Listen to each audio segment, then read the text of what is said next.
Quicksilver Publishing presents Night Choir by Tom Withers, read for you by the author. In the beginning, there was sound. Nobody knows how the song started. There are many theories, but none of them are any good. Was it always playing on the outskirts of humanity? Did it call generations of children out of their beds and into the woods to join the choir? Probably not. That's the sort of thing someone probably would have heard about, right? Most of us learned about the song in the spring of 2023. The first major sign was just a string of irreverent internet memes about all of the people who were going missing at night. It didn't seem to have any rhyme or reason to it. Men, women, and children, old and young, rich and poor, people from all walks of life and all around the world just up and left their homes in the middle of the night and were never seen again. The only thing the disappearances had in common was the song. Neighbors heard people singing, like a Christmas choir off in the distance, some shapeless, wordless song. Nobody seemed to know how to describe the melody. Some said it sounded sad, while others said it sounded angry. Some said it sounded like a military marching cadence, while others said it sounded like a lone voice singing over lost love. As spring turned to summer, the nighttime disappearances began to grow more and more common. Suddenly, rather than a single person leaving their home in the night, entire neighborhoods would vanish, their homes abandoned and their front doors left swinging in the wind. During the day, we would all go out and search for the missing people.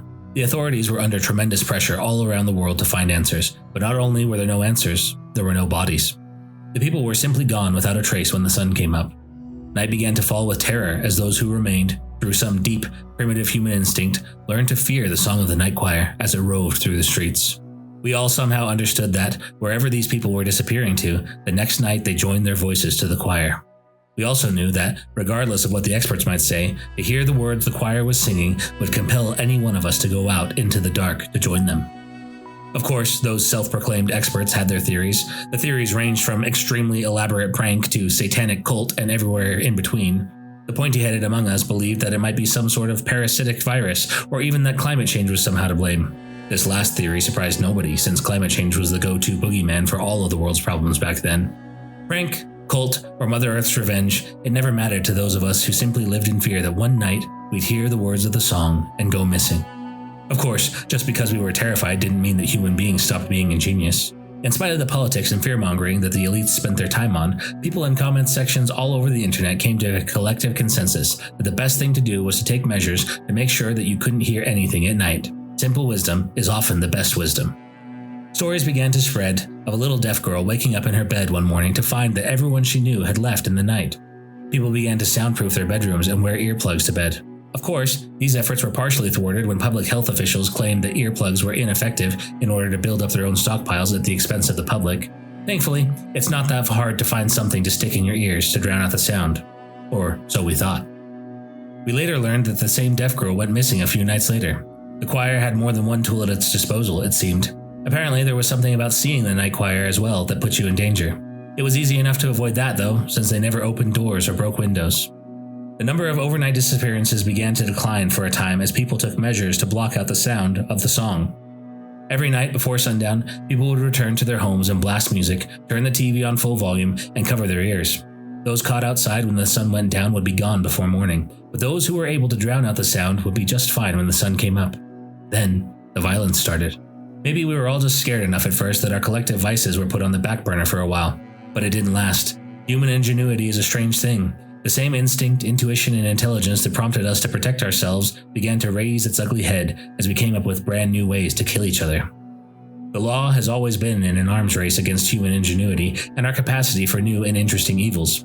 Suddenly, we had to decide whether it was murder to sabotage someone's power at night by shooting out a transformer, knowing that without their loud music they were likely to go missing before the morning. What about taking someone's front door off its hinges at sunset, or smashing their bedroom windows? If you had someone you wanted to get rid of, all you had to do was make sure that something went wrong with their protection strategies, and they'd be out of your hair forever. Turns out, all you had to do was tie someone to a tree or drive them out into the middle of nowhere at sunset, and by the time the sun rose on the next day, your problems would be solved. There wasn't even a body to dispose of. With the combination of run-of-the-mill murder and widespread gang violence and looting, society broke down almost without a fight. It turned out that there wasn't all that much keeping it together in the first place. I remember being completely astonished by how quickly the United States of America suddenly became just the States of America, and then a few weeks later, the city-states of America. The combination of a loss of unity and the sheer loss of manpower meant that stuff started to break. At first it was simple things. stoplights, potholes, and local power outages. Before long, there were rolling blackouts, and you were lucky if you could get a cell phone call out. The cities fell to ruins quickly as they ran out of food and resources. Every day there was spent in desperation, looting, killing, and trying to escape. Each night, fewer and fewer people made it to safety. I was one of the lucky Americans who didn't live in a large city or metro area, though I probably wouldn't have told you I was lucky before the song started. Idaho Falls doesn't have much going for it. It's not exactly a small town, but it's not what you'd call a metropolis. It's got everything you'd need in a town with none of the bells and whistles. Most of us don't have to share walls with our neighbors, but most of us don't have much of a backyard either. It's a relatively inhabited oasis in a desert of rural farmland with tiny communities dotted every 10 miles or so. Idaho is a state not famous for its excellent infrastructure, so the power went out and stayed out early on, and it wasn't long until the roads were basically unusable. Of course, most of us had generators that we could fire up at night to keep our sound protection up. During the daytime, we'd pull together as a community to keep things as tidy and orderly as possible. We kept schools open and did our best to maintain law and order for as long as we could.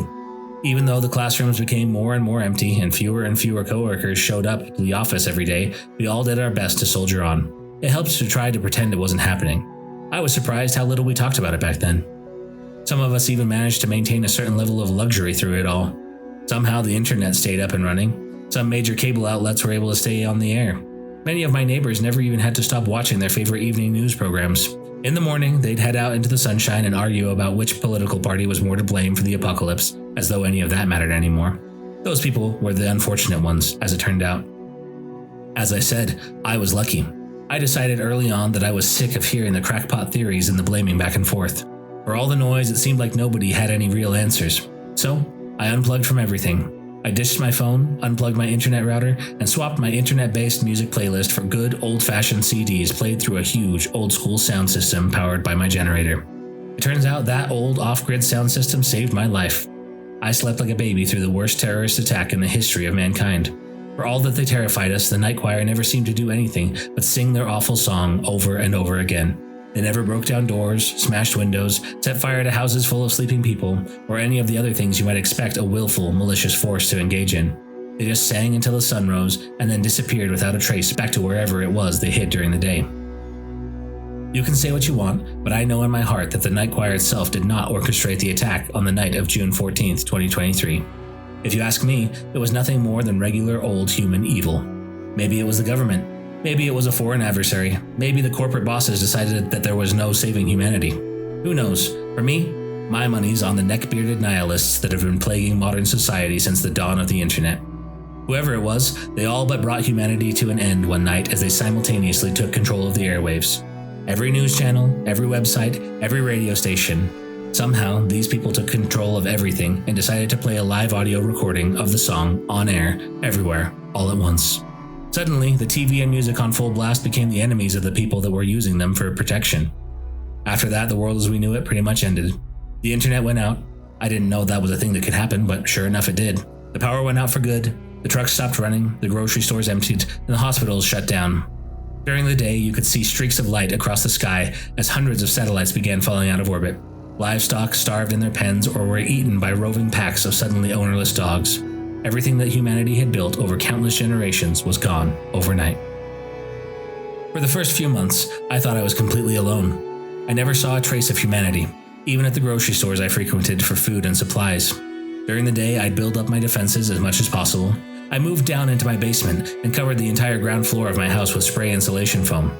At night, I fired up the generator in its own custom ventilated room, cranked up the music on my old sound system, and covered my ears with the giant plastic and rubber earmuffs I used to go shooting with. There were a couple of nights during those days where I'd take a deep breath, pull my ear protection off, and turn the music down ever so slightly. I could hear the night choir singing outside my house. No, I could practically feel them singing. Thousands, maybe tens of thousands of voices singing in unity, beckoning me out to join them. I wanted to. I'm ashamed to admit that now, but as I sat there facing down a lifetime spent talking to my dog Kaiser and eating food out of a can, eventually I lost hope. I'd inevitably think of something that might make life worth living, like feeding Kaiser in the morning, and then I'd put the earmuffs back on and go to sleep. Nighttime was always the hardest. My will to live always seemed to rise with the dawn. Once the sun was up and the coast was clear, Kaiser and I would climb up the ladder from my basement bunker, hop in the truck, and go out in search of food and, hopefully, other survivors. At first, we found plenty of food, though I didn't know how long I'd be able to eat ravioli out of a can and stay sane. But we never seemed to see any indication that there were any other people around. Of course, I grew up reading about the zombie apocalypse. My friends and I would talk about our plans, who we'd meet up with, where we'd go, how we'd come out on top eventually. The plans always involved racing through a burnt-out hellscape full of trashed cars and walking corpses. I was living through an apocalypse for sure. But the thing that surprised me most about it was just how neat and tidy everything was.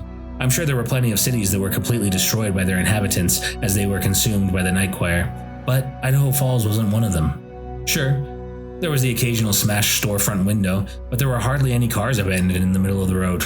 It might have been easier for me to process things if the town was a smoking ruin. Instead, it was almost exactly the same as I had always remembered it, only completely empty. It was driving me insane, and I knew it.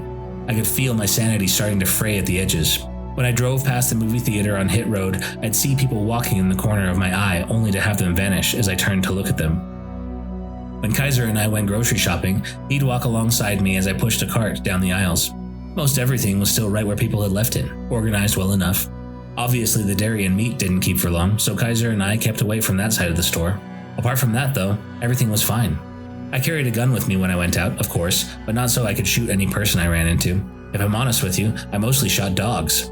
Cruel, I know, but they were all emaciated, mangy creatures that would dart out of the shadows and lunge at Kaiser. I thought about taking a couple of dogs home, but Kaiser was my only friend back then, and I didn't like the idea of sharing him with someone else. I didn't want the dogs to talk about me while I sat and couldn't understand them. Crazy, I know, but as I said, I wasn't in my right mind at the time. I'm probably still not in my right mind. Every time I ran into town, I made sure to fill up my pickup truck with useful supplies. It probably wasn't necessary for me to be hoarding things in my basement, since I had the whole town to myself anyway. But some habits are hard to break, and I figured if I ever got sick or injured, it would be best if I could stay in the basement for an extended period. September 3rd was a day like any other day.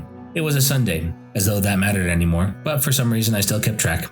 Kaiser and I were out on our regular grocery run. I normally started the day by driving around town a little bit to see if I could spot any signs of life. Idaho Falls isn't a huge city by any means, but there are a lot of different residential nooks and crannies. I determined that I'd canvass every one of them in search of other survivors. If I didn't find any by the time I was done, well, I didn't know what I would do. Since it was Sunday, and a beautiful fall Sunday at that, I decided that I'd drive down the tree streets over in the numbered blocks. These roads are narrower than most in town, but the older houses and the giant trees made it one of my favorite spots to cruise through. After that, I headed for Broadway Street and took a right just before the bridge over the Snake River. This was objectively the most beautiful spot in Idaho Falls, and Kaiser and I rolled down the street with the windows open. I was looking out the window at the man-made waterfalls Idaho Falls was named for as we started down Memorial Drive, when suddenly I heard a gunshot from somewhere to my right. Kaiser started barking his head off, and I stomped on the brakes. My heart began to pound in my chest as I realized two things simultaneously. First, I was not alone. Second, whoever else was here was shooting at something, or someone. I hauled on the steering wheel and turned right, then accelerated through the parking lot. Alarm bells in my head were blaring, telling me that I was most likely heading into danger, but I didn't care. I was so desperate to see another human that I wouldn't mind if they pointed a gun at me. If they would only speak to me a little before they shot me, that would be enough. Again, not in the most mentally healthy frame of mind at this time. I started to slam on the horn as I searched around for the source of the gunshot. I must have looked like a madman peeling out in the parking lot and honking my horn. In answer to my honking and squealing, I heard loud shouts off to my right coming from the Bonneville County Courthouse. I turned and rumbled over the curb, cut across the grass, and pulled to a stop inches before slamming into a tree. I jumped out of my car and ran towards the courthouse steps. I couldn't believe my eyes when I saw the group of people standing there above me at the top of the stairs. I laughed out loud and shouted a friendly greeting to them, though I'm told what I actually shouted was incomprehensible gibberish. As I made my way up to the base of the stairs, I counted 5 of them, all wearing long-sleeved black shirts and brown cargo pants. Cute, I thought. They're all matching. I guess I thought they must have just been good friends or something. Looking back, I can't believe I walked right up to them, shouting my head off, gesticulating like a lunatic. It's a miracle they didn't shoot me. If it weren't for Sarah, they probably would have. That's close enough, stranger. The man in the middle had thick arms, a thicker gut, and an even thicker mustache. He pointed a massive revolver at me, and I heard him cock back the hammer as the gun leveled. It had been a while since I last stared down the barrel of a gun, but judging by the angle, I'd guess it was pointed right between my eyes. I put my hands up, of course. For some reason, we all seem to know what to do when someone threatens us with imminent violence. Kaiser growled menacingly, and I hushed him. Fortunately, he's always been a good and obedient dog, Louise settled down and simply whimpered quietly beside me. Whoa, whoa, easy, friend, I yelled out, surprised at how my own voice sounded. I had no idea how long it had been since I had last spoken. Who are you?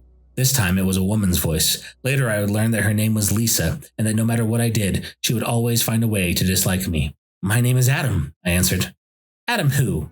I couldn't help but laugh at that one. How many Adams do you know?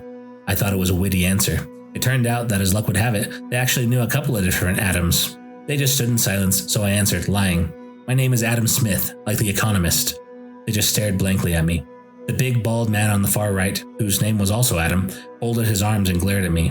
You want more information? I asked, trying not to let my nerves show in my voice. Fine. My name is Adam Spencer Smith, and I was born on December 7th, 1992, in Salt Lake City, Utah. My mother's name was Julia Spencer, and my father's name was John Smith. I had a sister named Cindy and a brother named Alan. That good enough?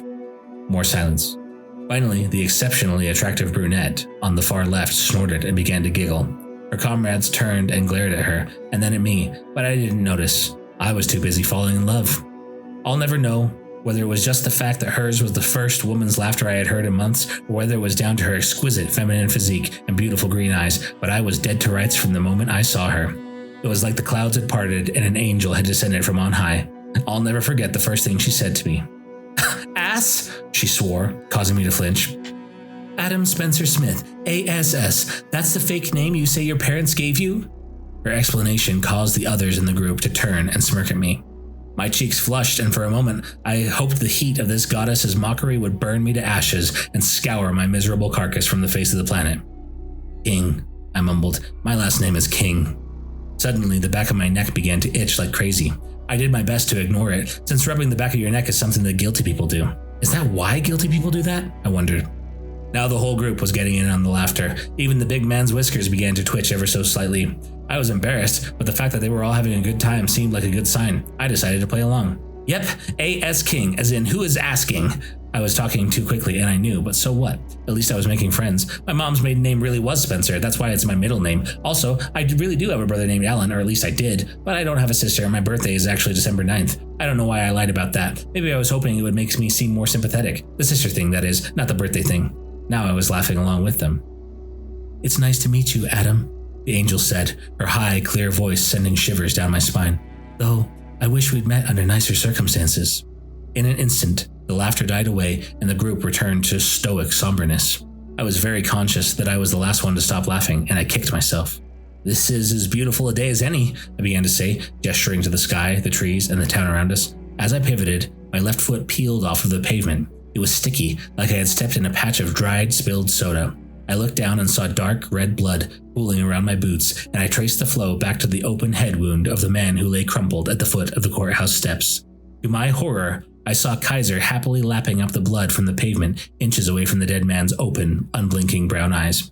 My mouth went dry, and I looked up at the 5 men and women dressed in black and brown. With the extra information, my brain suddenly painted a new and much more sinister picture of them. It was as though their entire countenance had suddenly shifted. Even the beautiful brunette now seemed more like a dark angel soaked in the blood of the innocent. Without another word or thought, I turned and ran back towards my truck. I didn't make it 2 steps before another gunshot split the air.